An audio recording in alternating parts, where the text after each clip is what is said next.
Good morning, everyone.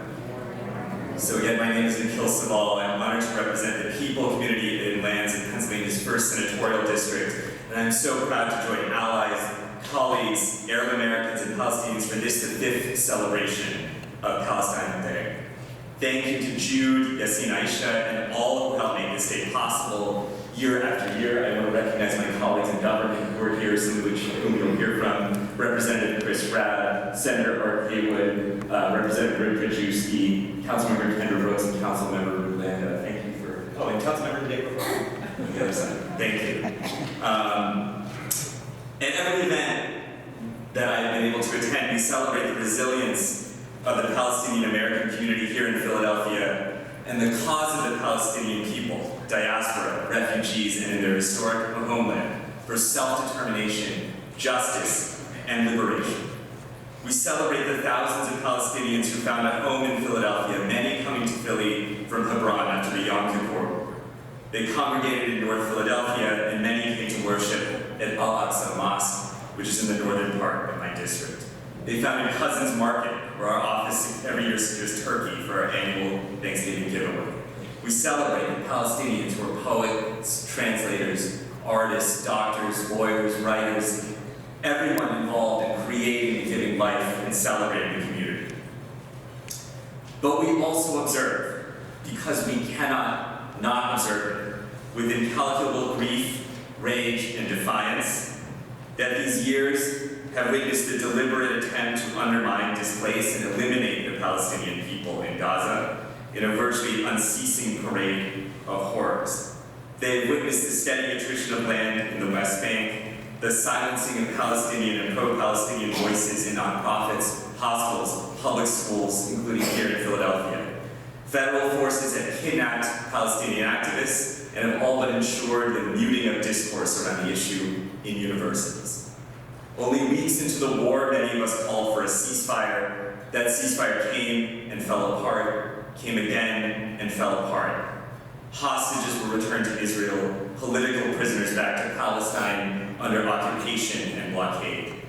It appeared briefly as a miracle, a reprieve, but now only an interlude in a more grueling cascade of violence. A violence exiting is still a violence, wrote the Palestinian American poet recently, Fadi Jouda. After the genocide. The genocide. The city first celebrated Palestine Day in November 2021 with the mayor and several elected officials in attendance. 2 years later, in November 2023, the city exiled the event from the apron of the Municipal Services Building to the steps of the Museum of Art and distanced itself from participation. 3 years later, the city endlessly postponed the event until mid-December. I've been able and proud to join these events wherever they have taken us.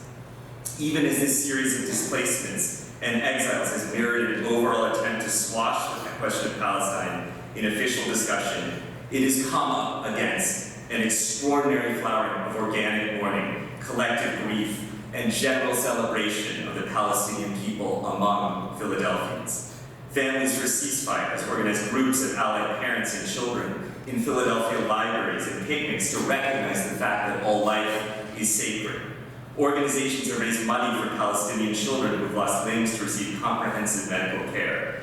Interfaith groups have organized Jewish and Muslim neighbors in the work for peace. Neighbors who believe, as Mahmoud Khalil said, that the liberation of the Palestinian people and the Jewish people are intertwined and go hand by hand, and you cannot achieve one without the other.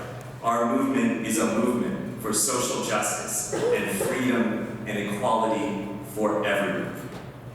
For me, I have found freedom and solace in the continued writing of Palestinians and the Palestinian diaspora.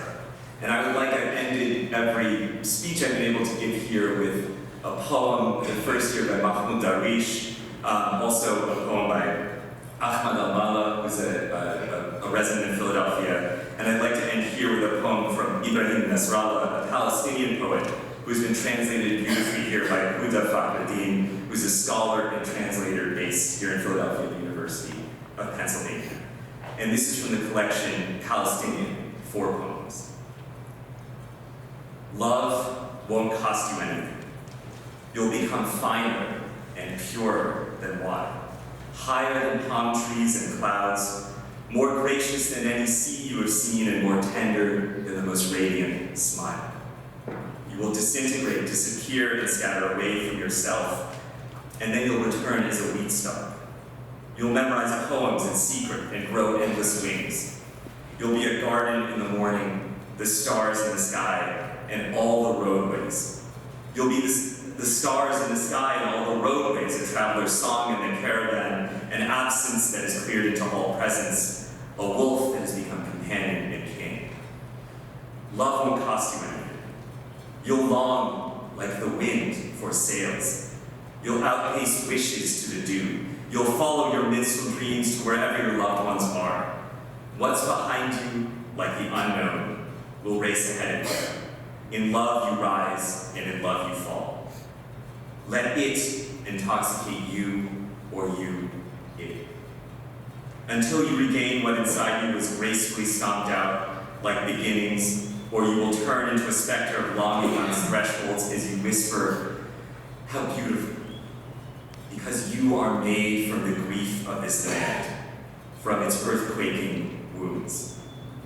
Love won't cost you anything. You'll run with its horses across the meadows. You'll dream of that sealed moment when you will dance, trailing the invaders' army as they make their way to a waste heap.